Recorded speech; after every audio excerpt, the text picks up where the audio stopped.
¿Cómo están? Les damos la bienvenida a este cuarto programa de esta serie que hemos denominado Testigos, que es una de las varias líneas de trabajo que hemos desarrollado como radio de la Universidad de Chile en el contexto de los 50 años del golpe militar. Hemos tratado de abarcar distintas aristas y este espacio en específico, llamado Testigos, tiene por propósito conversar con personas, mujeres, hombres de distintos ámbitos de nuestra sociedad que, como el nombre de la serie lo indica, fueron testigos de los acontecimientos previos y posteriores al 11 de septiembre de 1973.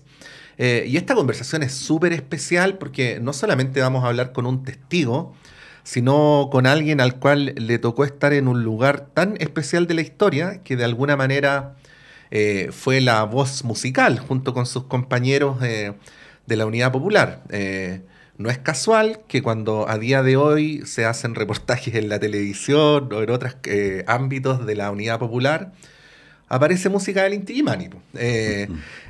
Y nuestro invitado, fundador, hasta el día de hoy integrante del Inti Illimani, nació en Temuco, tenía 25 años para el golpe, como bien se sabe, los pilló en Italia. Don Jorge Culón. Jorge, muchas gracias por sumarte a estas conversaciones para el presente y para el futuro. Hola Patricio, bueno, hola a los auditores de esta importante radio en este panorama mediático tan complejo en que vivimos. Bueno, con todos los invitados ha sido una cosa distinta, y uno tiene algunas preguntas pauteadas, pero también he confiado en mi intuición. Pero quería partir preguntándote, y es la primera vez que voy a partir por el mismo 11, ¿no?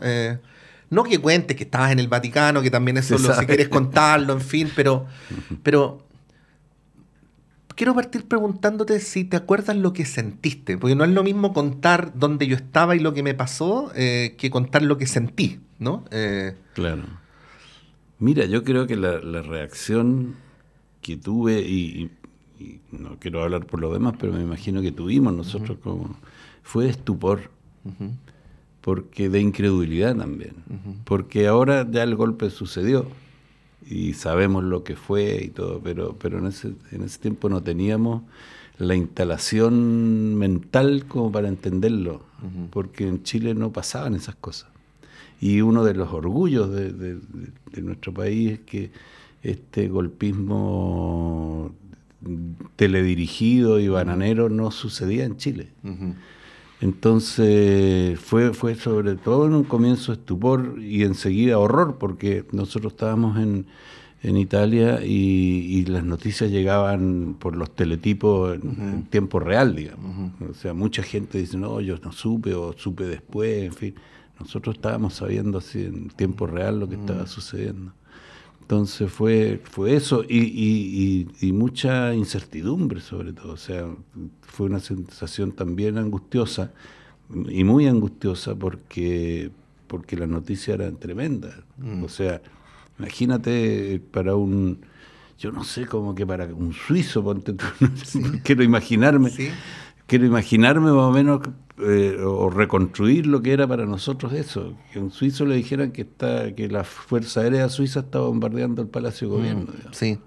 Ahora, déjame hacerte una pregunta, obviamente, desde el diálogo intergeneracional, porque uno nació después y leyó. Uno dice, pero pucha, si los militares chilenos hicieron los mismos cursos que hicieron los militares de otros países que habían dado golpes antes, si Chile tenía muchos exiliados brasileños, si el golpe en Uruguay había sido hace poquito, si había habido una sonada golpista al final del gobierno de Frei, si había ocurrido el tanquetazo.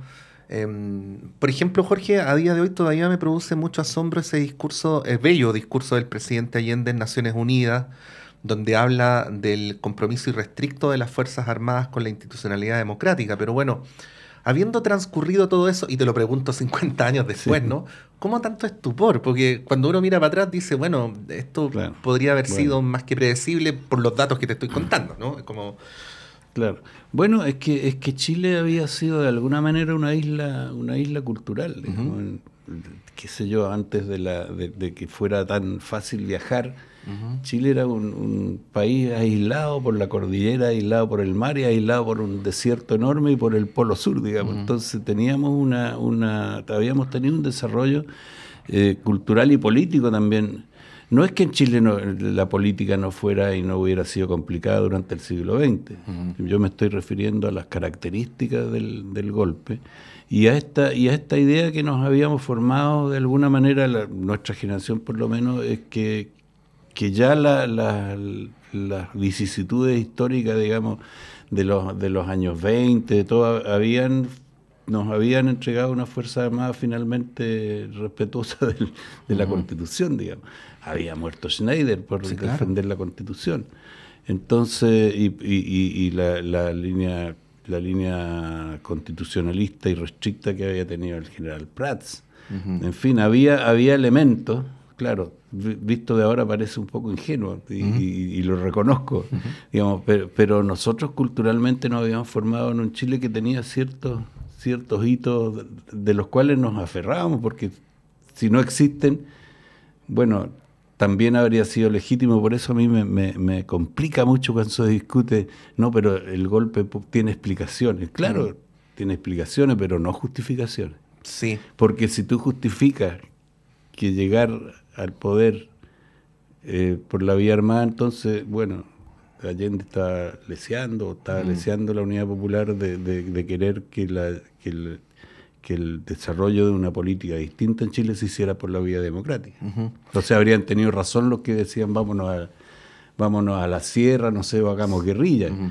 Nosotros fuimos feroces opositores de esa y combatimos esa idea precisamente porque era una manera. Yo a esta altura no me atrevo a llamarla ni siquiera ilegítima, digamos, pero era una manera de desconocer el poder democrático del pueblo de Chile. Ujú.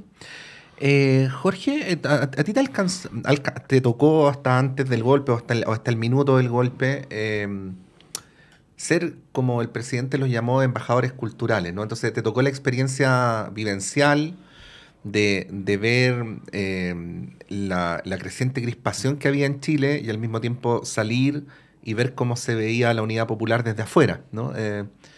¿Qué podrías decir de ese contraste? ¿Qué recuerdas de cómo estaban las cosas aquí, subirte al avión y llegar a otra parte? Y seguramente les preguntaban tanto de música como del proceso político-social chileno. Mm. Sí, bueno, nosotros sí viajábamos. Nosotros en ese tiempo teníamos mucho interés en aprender de la música latinoamericana, Ujú. digamos. Quiero decir también que es bueno recordar que somos un grupo musical, digamos.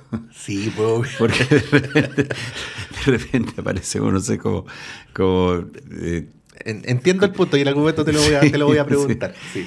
Pero había una gran esperanza sobre lo que estaba pasando en Chile, Ujú. porque si tú piensas también mirando 50 años después y mirando el resultado que han tenido estos 50 años, no solo Ujú. en Chile, sino que en el mundo, y en América Latina especialmente, el proceso chileno encarnaba una esperanza en el sentido de que estaba provocando cambios que eran absolutamente necesarios. Ujú.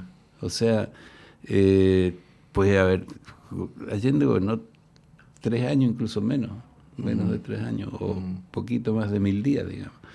Eh, los cambios que Allende impulsaba eran cambios absolutamente necesarios Ujú. para sacar a Chile del subdesarrollo. Ujú. O sea, nosotros encarnábamos una esperanza de que los países de América Latina pudieran salir del subdesarrollo.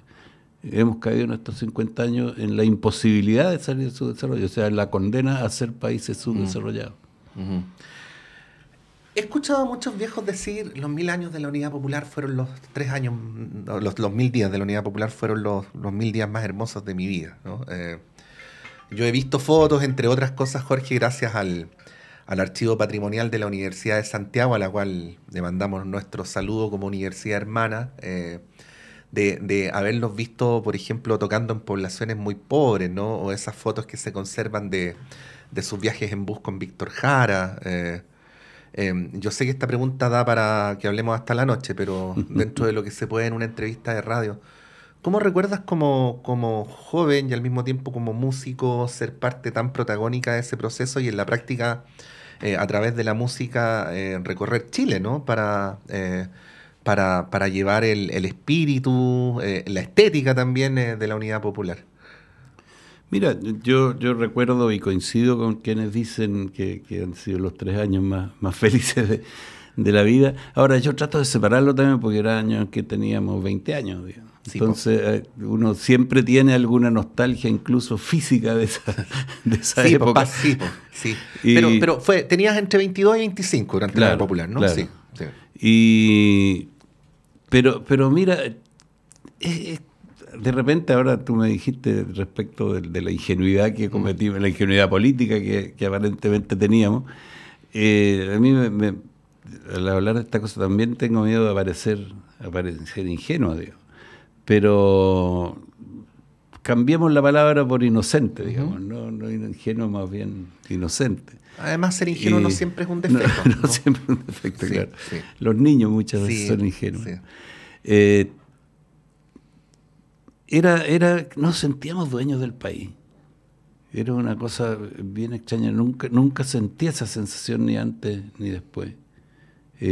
Por ejemplo, y quiero decir sin ánimo de invalidar nada, pero la situación que se produjo en Chile con la revuelta, nosotros jamás habríamos destruido un paradero micro, porque era nuestro. No habríamos echado abajo un semáforo porque ese semáforo era nuestro, digamos. Esa diferencia sí existe.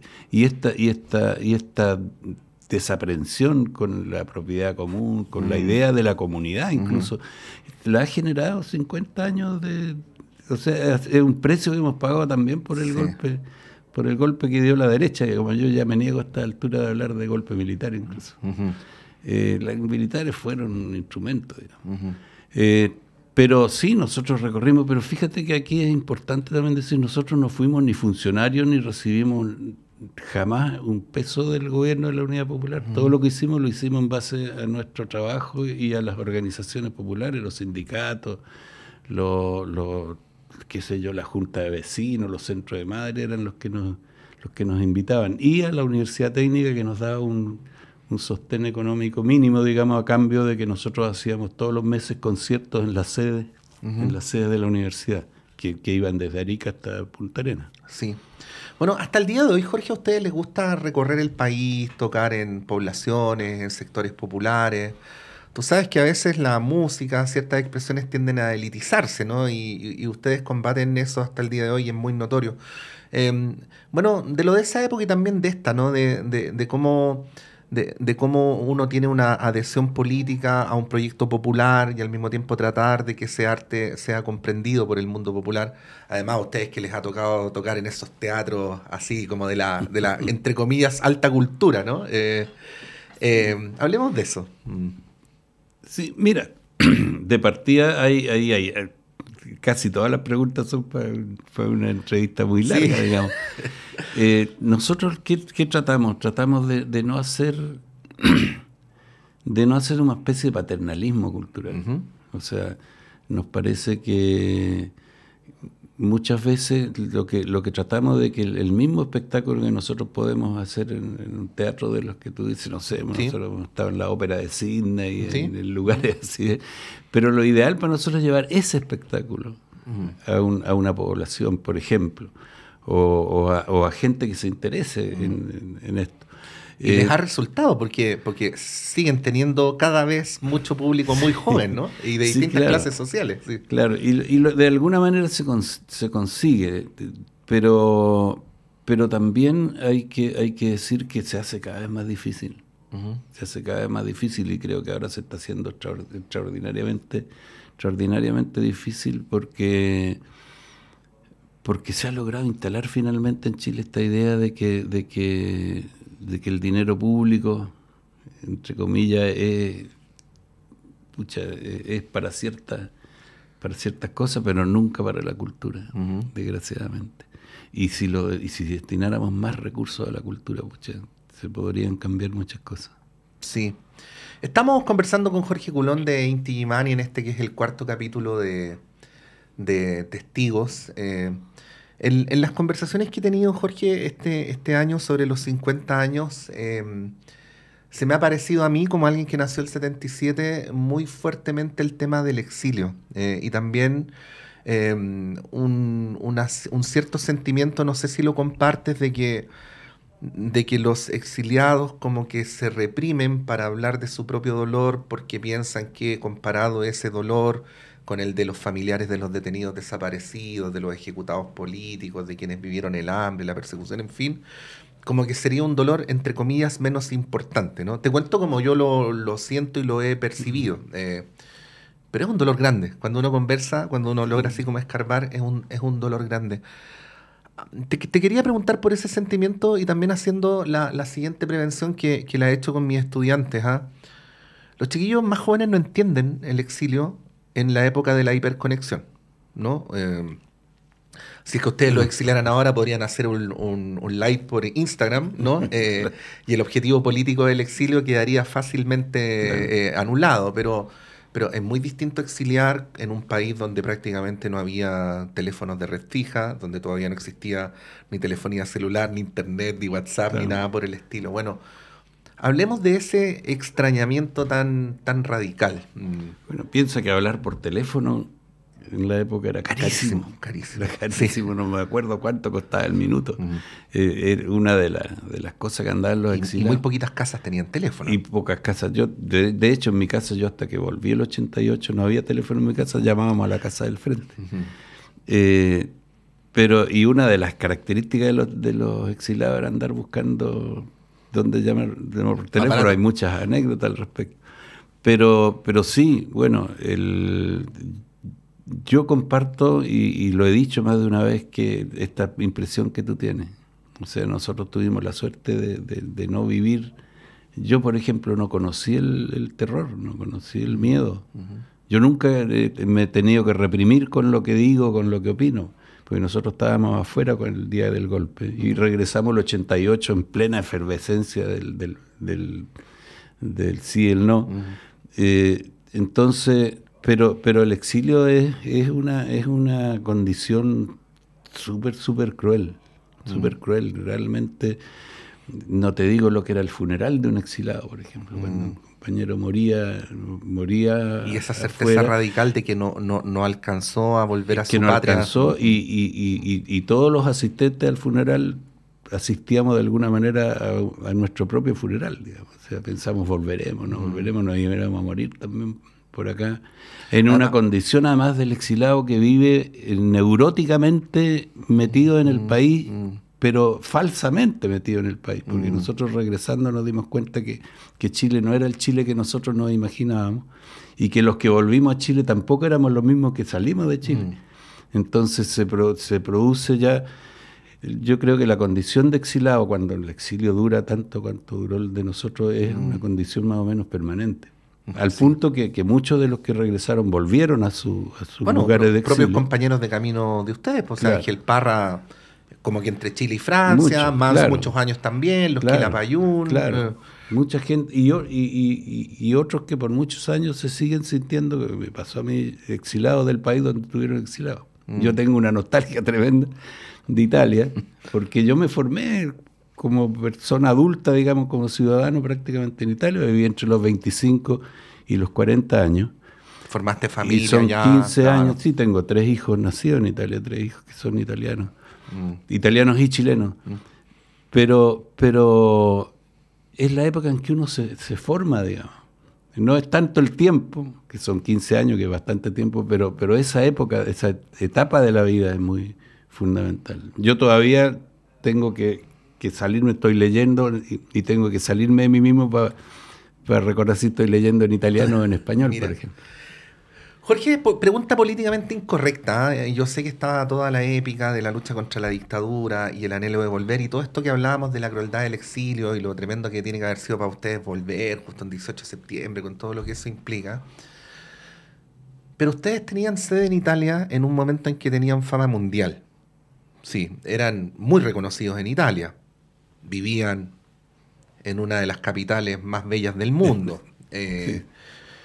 Digo, más allá de lo políticamente correcto, en fin, razones para finalmente haberse quedado allá y no haber vuelto había, ¿no? Muchas.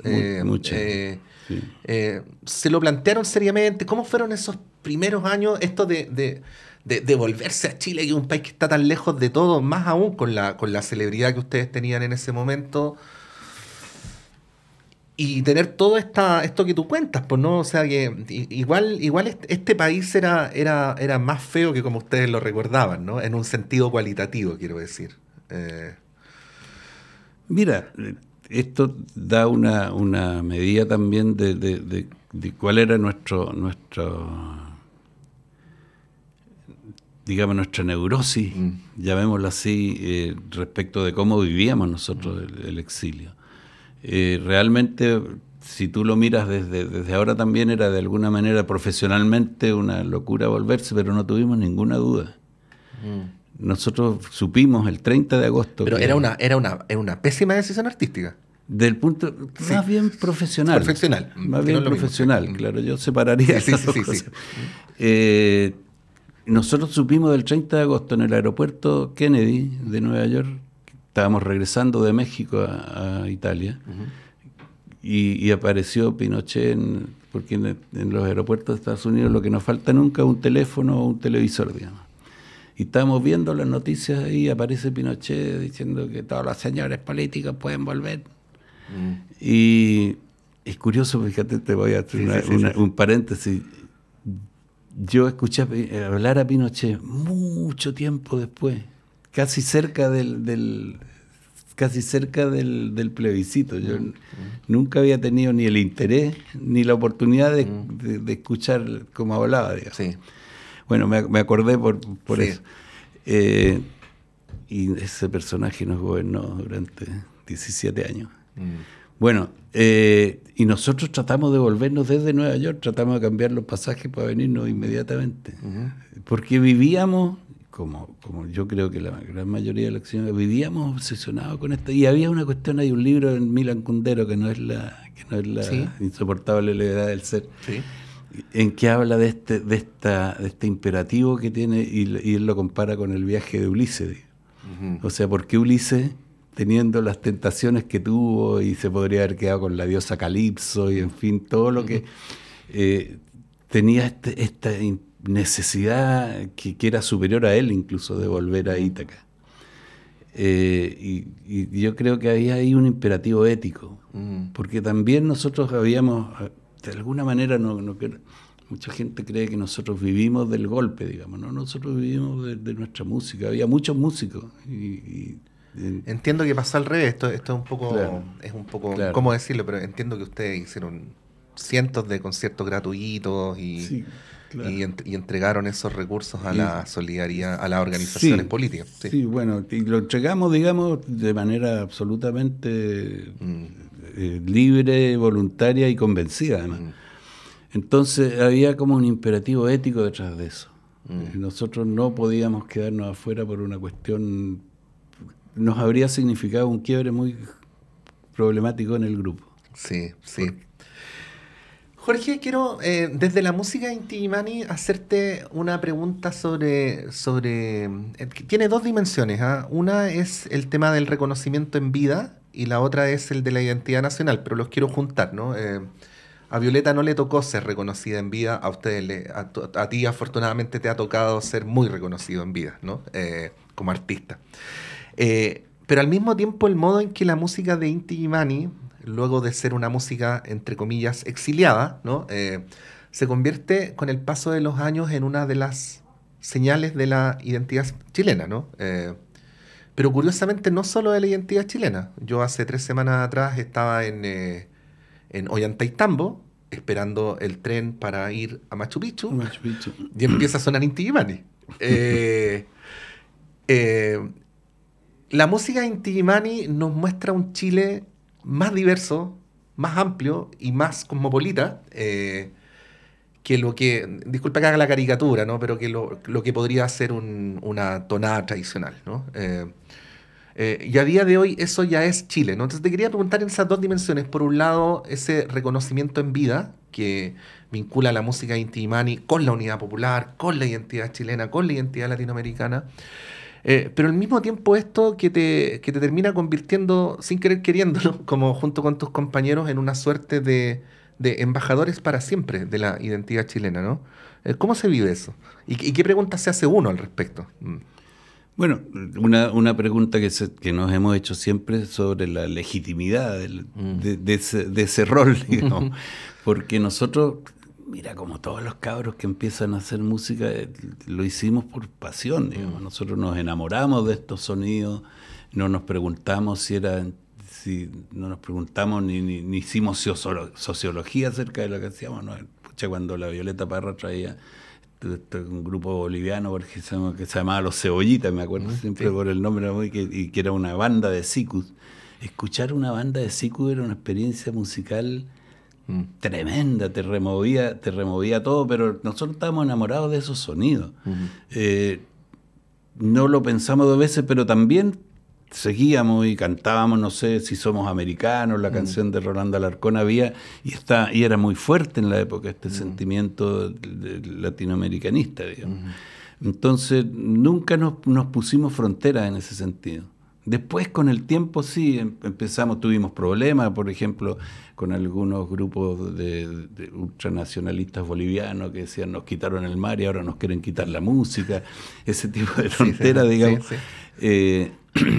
Pero hemos tenido, como tú dices, un reconocimiento a nivel latinoamericano fantástico. Estuvimos recién en Perú, nosotros también, hicimos una gira muy hermosa, estuvimos en Bolivia el año pasado, y ese reconocimiento de la honestidad de lo que hacemos, no le llamemos autenticidad porque de alguna manera tiene raíces populares, pero es un invento nuestro también, es un invento del Chile de esa época.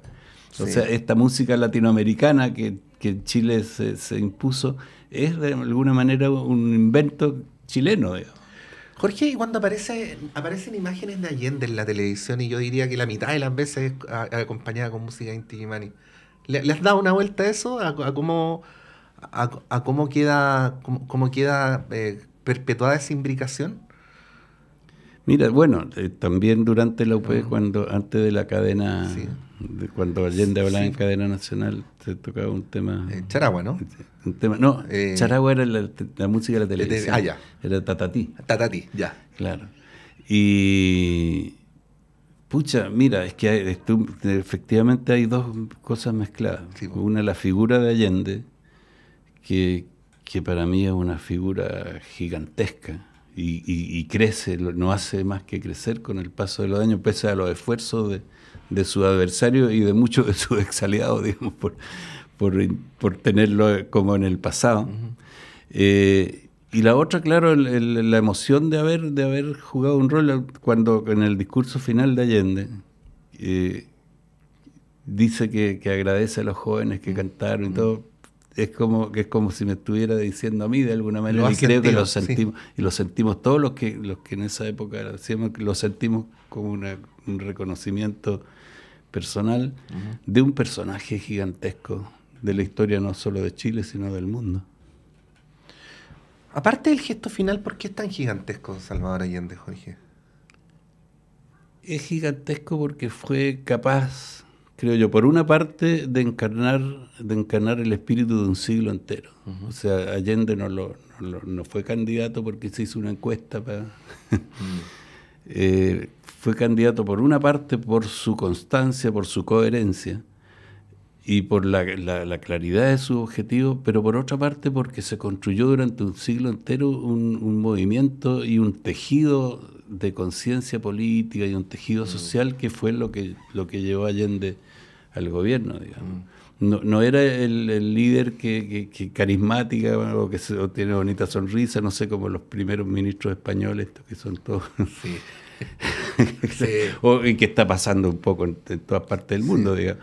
Ahora, para decir lo que estás diciendo hay que leer libros de historia, porque eso es lo que nos falta, ¿no? No, o sea, claro, o sea, porque si no tú no puedes hacer el hilo conductor entre los movimientos obreros de principios de siglo, en las salitreras, con el gobierno de Frente Popular, y fue un proceso con la de acumulación superlento. Con la clarividencia de esos límites que sin un desarrollo cultural de la clase obrera no iba a haber una posibilidad de que de que la clase obrera como clase o los trabajadores tuvieran responsabilidad en gobernar el país.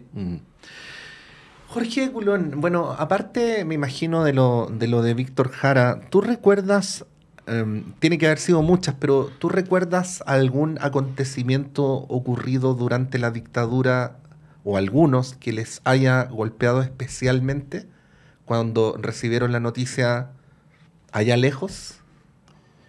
Bueno, mucho, digamos. O sea, creo que tuvo la dictadura la capacidad, muchas veces se habla de exceso de los primeros días y todo, pero la dictadura fue feroz hasta el último día. O sea, el Carrasco no murió el 73, o Gecarnegme no murió el 73, la ferocidad de la dictadura, como la de Franco, era intrínseca a su condición, digamos. Pero sin duda, y fue un acontecimiento que no nos golpeó tan lejos, nos golpeó en Mendoza, porque nosotros habíamos venido a hacer nosotros veníamos a Argentina, porque que Alfonsín podíamos venir a Argentina. Te voy a preguntar sobre ese concierto, así que no cuentes tantos detalles del concierto todavía, pero cuéntame de lo que... Y fue el degollamiento de los tres profesionales, de Guerrero, Parada y Natino. Eso fue... Y además nosotros el día anterior, porque nosotros lo supimos en la mañana cuando regresamos a Buenos Aires, en el aeropuerto de Mendoza, supimos que los habían encontrado, digamos, porque antes estaban secuestrados. O sea, hicimos el concierto en Mendoza con la noticia de que estaban secuestrados. Y había mucha gente cercana a ellos también que fueron a Mendoza, amigos nuestros, porque nosotros éramos... buenos compañeros de generación y en algunos casos amigos, sobre todo de Manuel Guerrero y de Parada. Sí. El concierto de Mendoza, he visto algunas imágenes, ¿eh? Es como bien fuerte. Algunos de ustedes no habían visto a sus familiares desde que se habían ido y se reencontraron ahí. Estos son pedacitos chiquititos de la historia de Chile que se olvidan, ¿no? Por eso queremos aprovechar esta instancia, Jorge, como para recordarlos, porque uno puede decir el día de hoy, ya, un concierto en Mendoza, qué tanto, pero ese concierto fue súper relevante, ¿no? Muchos jóvenes que los escucharon toda la vida y que no los habían visto nunca, que escuchaban sus casetas así más o menos escondidos. Hablemos de ese concierto, de la importancia que tuvo, no solamente para ustedes, sino para quienes... cruzaron la cordillera para verlo. Sí, no solo pasaron como 3.000 chilenos, sino que pasaron efectivamente nuestra familia, y era bien divertido porque tú caminabas de repente por Mendoza y en un restaurante había una mesa entera de pura gente parecida a Horacio Durán. Y en otra estaban los Culón, y así distintos. Fue un encuentro, pucha, debe ser una de las cosas más fuertes y emocionantes que hicimos en todo el exilio. Hicimos antes también, habíamos estado en Tacna, en un concierto que pasó mucha gente de Arica, pero era bastante más lejos como para que la zona más poblada o nuestros parientes, digamos, fueran. Sí. Hicimos 2 conciertos en Mendoza. Pero el primero fue una cuestión impresionante cuánta la gente que llegó, las emociones que se vivieron, en fin. Mi caso, por ejemplo, el de mi hermano, eran 12 años que nosotros no habíamos visto a nuestro padre, por ejemplo. Qué tremendo. Las madres viajaban mucho. Ajá. Mi mamá pasaba entre Roma y Santiago, pero mi padre no lo habíamos visto en 12 años. Cosa que a los argentinos los hacía, y cuando nosotros les decíamos, no, porque fue antes a Buenos Aires, nos encontramos en Buenos Aires. Y claro, y teníamos una serie de entrevistas de radio y todo, y cuando decíamos que era el papá, y mi papá se preocupaba de decir, no nos veíamos hace 12 años, los argentinos se venían a llorar, el viejo, no puede ser. Una cuestión. Esa fue una experiencia tremenda. ¿Sintieron inseguridad de que su música podría haber sido olvidada en Chile o no apreciada, o que estos giros musicales que fueron haciendo, entre otras cosas por las influencias que tuvieron, podrían haber llegado a ser mal comprendidas? Para preguntártelo más directamente, ¿qué repertorio hacemos? ¿Cantamos las canciones del 73 o hacemos las que del disco anterior? Bueno, ¿cómo fue ese proceso también? Ahí en ese concierto, pero O sabían que la gente acá los había transformado en bandera y que los seguía escuchando. Mira, la primera señal que tuvimos de eso fue en Perú precisamente, porque la gente que fue, los cabros que fueron de Arica ya se conocían canciones de un disco que habíamos hecho recién. Entonces tuvimos una señal de que aquí ya circulaban clandestinamente todas nuestras producciones. Pero esa discusión la tenemos hasta el día de hoy. O sea, imagínate, nosotros tenemos como 500 canciones. Sí. Entonces, ¿qué repertorio hacemos? Pero ahora en un contexto de más seguridad, claro, porque esto tiene que ver con lo que yo te decía de la incomunicación que provocaba el exilio cuando no había esta hiperconectividad. Absolutamente, ¿no? Entonces, claro.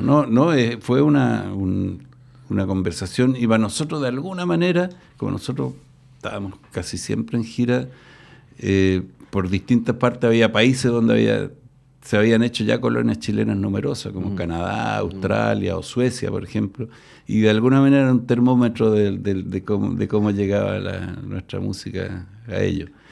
Pero sí, una discusión que naturalmente tuvimos y que decidimos enfrentar, no haciendo concesiones, llamémoslo así, digamos. No, si el grupo era lo que era, bueno, hacíamos. Y nosotros nunca hemos dejado cantar canciones, por ejemplo, de esa época. De hecho, por un imperativo también ético de alguna manera y por una sugerencia también de Pete Seeger, nunca hemos dejado de incluir una canción de Víctor Jara en nuestras actuaciones. Pete Seeger nos dijo en la época en que se trataba aquí en Chile, Víctor Jara no se podía ni nombrar. Y Pete Seeger nos dijo, no dejen de cantar las canciones de Víctor Jara porque mientras ustedes las canten, Víctor Jara va a seguir vivo. Mira. Bueno, estamos con Jorge Culón en este que es el cuarto capítulo de Testigos, estas conversaciones con testigos, por eso se llama así el programa, del tiempo aquel, que es al mismo tiempo el tiempo actual. Jorge, con la mirada de un viejo, te lo digo como piropo, ¿no? De un viejo que además ha pasado por todo lo que hemos conversado en este viaje. Dos preguntas en una. No sé si te alcanzas a dar cuenta que el tema de los 50 años sigue siendo relevante incluso para chiquillos que nacieron en el 2000, el 2001. Ayer mismo me tocó conversar con mi estudiante de periodismo en la Chile. El golpe lo sigue determinando, ¿no? No sé si has leído un poema de Mauricio Redolés que se llama Monterroso y que dice algo así como, parafraseando el cuento del dinosaurio, ¿no? Y cuando despertó, 1973, todavía estaba allí. Sí, bueno, tremendo Redolés también. Sí. Si tienes conciencia de eso y si tienes una reflexión que hacer sobre por qué, porque yo tiendo a pensar que no hay ningún otro acontecimiento de la historia que haya seguido estando tan vivo 50 años después. No tengo cómo probarlo, pero no creo que a los 50 años de la Guerra Civil de 1891 haya estado tan presente en ese momento como está ese 73 ahora, ¿no? Es solo hipotético, es solo especulativo, pero... Es curioso porque lo que tú dices es verdad. Yo recuerdo que para nosotros el año 70 o los años previos, digamos, porque el año 70 no es el año 70, digamos, es la historia, como te decía. En el año 70 para nosotros, por ejemplo, el gobierno de Pedro Aguirre Cerda era lejano en el tiempo. Y precisamente, fíjate que el movimiento popular y todo fueron los que rescataron a Balmaceda, rescataron a Pedro Aguirre Cerda de este olvido que tú mencionas. Pero sin duda lo que pasa es que nosotros de repente, y por eso tratar de bajarle el perfil por una parte al gobierno de la Unidad Popular y por otra parte al golpe de la derecha, es imposible, o sea, porque es un acontecimiento demasiado importante y demasiado traumático en la vida de una. Entonces, Chile estaba necesitando un psicoanálisis urgente, digamos, porque tratar de ignorar o de degradar ese acontecimiento es condenarnos a una esquizofrenia permanente, digamos. Pero o sea, si queremos sanar la sociedad chilena, que está muy enferma de la cabeza, tenemos que ir a fondo con estas Sí, cosas pero- y no podemos olvidar esto porque es prácticamente Chile, este Chile mal hecho. Ujú. No es que antes haya sido perfecto ni mucho menos, pero esta deformidad tremenda que tiene Chile nace con el golpe militar. Mm. Es un trauma que no podemos ignorar y de hecho lo tenemos. O sea, aunque lo ignoremos, lo que dices tú es cierto. El 1973 sigue estando ahí. O sea, sigue estando ahí ayer. Sí. Porque hoy día, antes era... Yo viví, después mi papá vivió, ahora mi abuelo vivió, pero en la vida diaria de los chilenos y las chilenas sigue estando presente como si fuera ayer. Sí, yo también me lo pregunto como director de esta radio, Jorge, porque finalmente este ha sido nuestro tema más importante de este año. Y porque ha sido una decisión consciente nuestra que sea el tema más importante de este año, ¿no? Entonces, luego me pregunto, ¿por qué estamos haciendo esto, ¿no? Y por qué uno siente el deber de que lo tiene que hacer, ¿no? Entonces, puede parecer una pregunta, puede parecer una descripción que opera de facto, porque opera de facto esta presencia de 1973 en nuestras vidas, pero creo que es interesante volver a preguntárselo por qué, porque ya que hablábamos del diván, esto tiene dos partes, ¿no? Por un lado no puedes hacer como si no existió, pero por el otro lado es muy impactante que un acontecimiento tan lejano cronológicamente, ¿no? Claro. Siga estando tan presente hoy. Pero mira, yo creo que, no sé, yo soy bien aficionado a la historia, pero yo creo que hay traumas que tiene la humanidad, que tiene que ver además con cuestiones que pasaron hace miles de años. Ujú. No sé, por ejemplo, las mismas creencias religiosas distintas religiones recogen eventos, no sé, como el diluvio universal, pon tú. Sí. Debe haber habido algo en la historia que fue tan profundamente traumático que lo dejó plasmado, en lo más profundo de las creencias, de las creencias humanas, digamos. O sea, que le impide al ser humano casi genéticamente olvidarse de esos acontecimientos. Entonces, yo creo que para una sociedad como la nuestra, pero además trasciende largamente lo que es este pequeño país, pues, digamos, porque el golpe de Estado sigue siendo un trauma, por ejemplo, para los Estados Unidos. Hasta hoy se están sacando documentos que demuestran que mucho antes que Allende asumiera ya tenían decidido lo que iban a hacer, en tal o tal tenían como los escenarios posibles, digamos, y el escenario que finalmente usaron lo tenían previsto. Yo creo que no querían usarlo, lo tenían como última ratio, digamos. Sí. Pero es un trauma de la historia moderna de la democracia, lo que pasó en Chile. Imagínate para nosotros que fuimos las víctimas, digamos, pero no es solo para Chile. Jorge, hoy el sentido común hegemónico nos habla de un pueblo ignorante, de un pueblo individualista, de un pueblo que vota por la extrema derecha, de un pueblo que le importa el tema de la delincuencia, pero que no le importan tanto las transformaciones estructurales. Eso es lo que dice el sentido común hegemónico, ¿no? Y eso contrasta con el sentido común de una unidad popular donde los sectores populares habían hecho primero una emancipación intelectual, vamos a decirlo así, para luego luchar por su emancipación política. Un pueblo que empujó un proceso que estaba a la vanguardia del continente y del mundo, un pueblo que forjó lo que algunos de ustedes han llamado una suerte de renacimiento cultural también, porque muchos hablan de que el momento cúlmine de toda la historia cultural de Chile en las distintas disciplinas artísticas ocurrió durante esos años también y probablemente no es casual. Y también, ojo, que también un poco en los años previos, digamos. Claro, digo, los florecimiento 60. cultural fue claro. Claro. Y en contraste con este otro Chile, entonces uno podría decir así solo a modo de simplificación, y lo digo para provocar la conversación, que ese Chile desapareció, ¿no? Que ese Chile ya no existe más, como diría el gato al quinta, sí. ¿no? ¿Pueden desaparecer esas cosas? ¿Están en alguna parte? Yo creo que no. Mira, yo creo que la situación que estamos viviendo ahora de alguna manera Bueno, la situación mundial yo la relaciono mucho con los años 30. Pero la situación chilena del estado de ánimo en que estamos Sí. tiene mucho que ver con el 64. Cuando bueno, en su tercera candidatura Allende parecía que esta vez sí que era la buena vez, y resulta que la derecha retiró su candidato, apoyó a Eduardo Frei Montalva y ganaron con un 54%. Y el estado de ánimo en que salió la gente en esa época, yo lo recuerdo bien, porque yo estaba en el colegio, digamos, pero era dirigente estudiantil, estaba metido. Y bueno, y estuvieron los que se fueron para su casa, estuvieron los que se fueron a Bolivia a hacer la guerrilla, y en fin, el estado de ánimo era así: este país no tiene vuelta y nos van a fregar siempre y todo. Y a los 6 años, bueno, la Unidad Popular ganó la elección. Y yo creo que hay que ir más lento con los diagnósticos, digamos.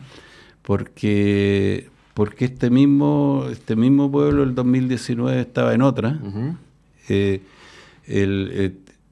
Hace, ¿cuánto? 3 años, menos 2 años, eligió a Gabriel Boric como presidente, al margen, digamos, del juicio que tengamos. Y yo creo que va a dar alguna sorpresa. Acuérdate que se esperaba también a través de este sentido común, que para mí es un sentido común muy inducido. Sí, claro. El que tiene el poder hace el sentido común. Pues, sí. Claro. O sea, hay una fábrica de sentido común que sabemos escala. quiénes son los dueños. Bueno, en España, por ejemplo, que se esperaba que la derecha iba a arrasar según el sentido común que habían impuesto los medios de la derecha. Resulta que la extrema derecha perdió casi 20 diputados. O sea, yo estoy seguro que aquí hay una sobredimensión absoluta y fabricada también a arte, digamos. Si tú piensas que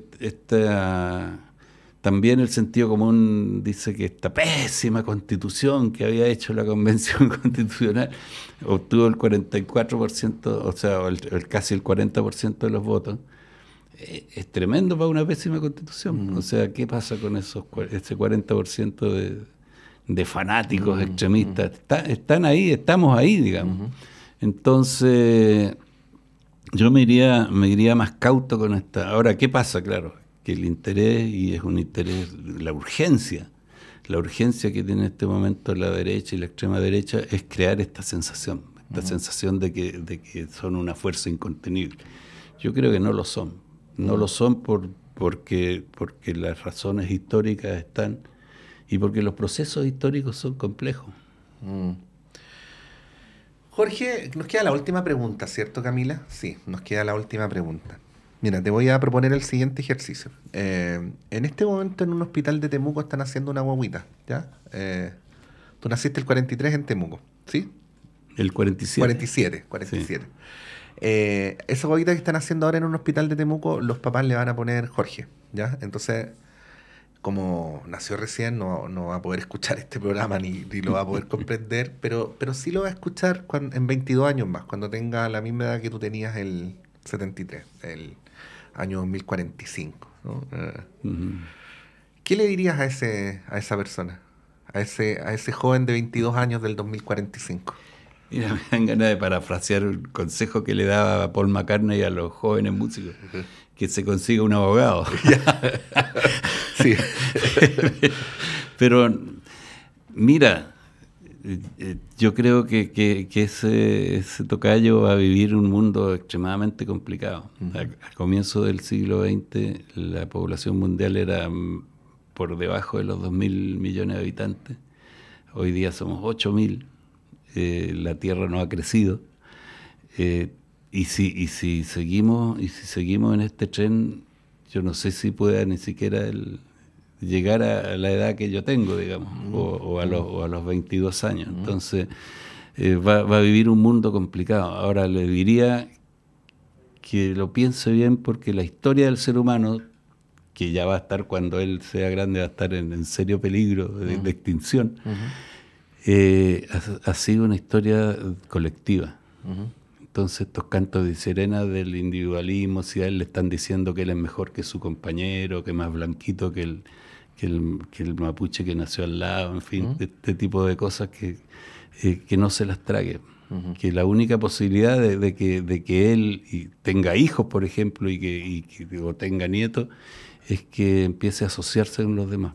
El futuro necesariamente va a ser colectivo, si no, no va a ser nomás. Jorge Culón, fundador e integrante del Inti Illimani, muchas gracias por esta conversación para el presente y para el futuro. Bueno, no, gracias a usted y bueno, todo mi apoyo y ¿cómo sería? Mi sostén, aunque la palabra se use de otra, sí. para el trabajo que hace la radio de la Universidad de Chile. Súper importante. Muchas gracias, Jorge. Muchas gracias en nombre de todo nuestro equipo. Y con esta conversación llegamos al final del cuarto de los 10 capítulos de Testigos.